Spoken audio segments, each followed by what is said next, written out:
Hi, this is Greg Johnson with resourcesforlife.com, and this is a brief video about the ASCAP recent request for more money from download vendors such as Amazon or the iTunes store who offer MP3 audios. Now, you probably know that most of these stores provide you with a 30-second preview of the music that you're about to buy.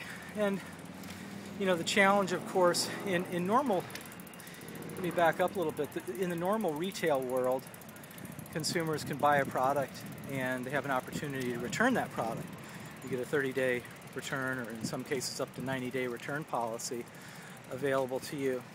The challenge, of course, with some products, however, such as computer software or music, is that once you've purchased the product, it's not as if you can purchase it and then refund it. That's just not common in the marketplace. Now, as a practical matter, most reputable software companies offer a money-back guarantee. Even if you've purchased the software by means of a download, they know that the value of having ongoing updates, technical support, and other things, it just makes it impractical to be an unregistered user. So they trust people to try it out. If it works, keep it. If it doesn't, return it, get your money back. Or in some cases, they give the software away for free.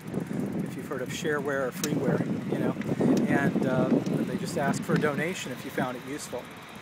Well, in the case of music, what the vendors are faced with is the challenge that you can't request that people buy music that they've not heard.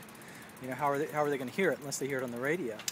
A big component of the Apple iTunes store is the ability to suggest artists and suggest music that you might like based on past purchases or something you're currently looking at. I've discovered a lot of music through this system on the iTunes store, and I really value it. But it's only through the simple three-step process of looking at some music, listening to some music, and then step 2, seeing some other suggestions, and then step 3, listening to some 30-second samples of that suggested music. And I've purchased, as I say, a lot of music based on that. So if ASCAP has their way, you'll be charged to listen to 30-second clips of music before you buy. That's one possible scenario. Or maybe the cost of downloadable music will just increase over the board to cover the cost of what ASCAP is saying is that's a 30-second performance, and we need to get some money for that. And I really think that it's short-sighted for the industry to even think about or consider doing such a thing. I mean, first of all, I think it was a big advancement to begin offering music that does not have digitally locked down ownership. And when not so long ago, when the industry, or at least iTunes, switched over to non-copy protected and non-user identified songs, I thought that was a good move. It gives people the opportunity to share some music.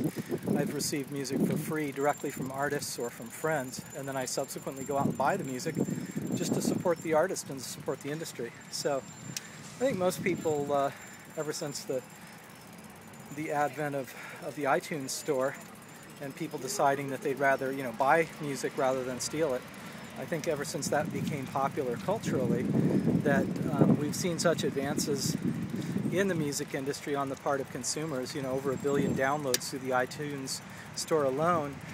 That's over $1 billion that consumers have said, yeah, we're willing to spend $1 billion for something that, if we wanted to, we could have gone to the public library or somewhere and borrowed the CD from a friend, copied it, and then had it for free. That's always an option for people.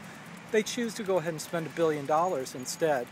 So I think that speaks volumes. Initially when Steve Jobs suggested that people would be willing to pay for music that they could otherwise get for free, that was considered outrageous. Why would consumers buy something when it's available for free? I mean, consumers don't even pay more usually for something if they can get it for less, But what Jobs was suggesting, as he had already proven with the Apple computer, is that if you give people something of quality, they'll pay more.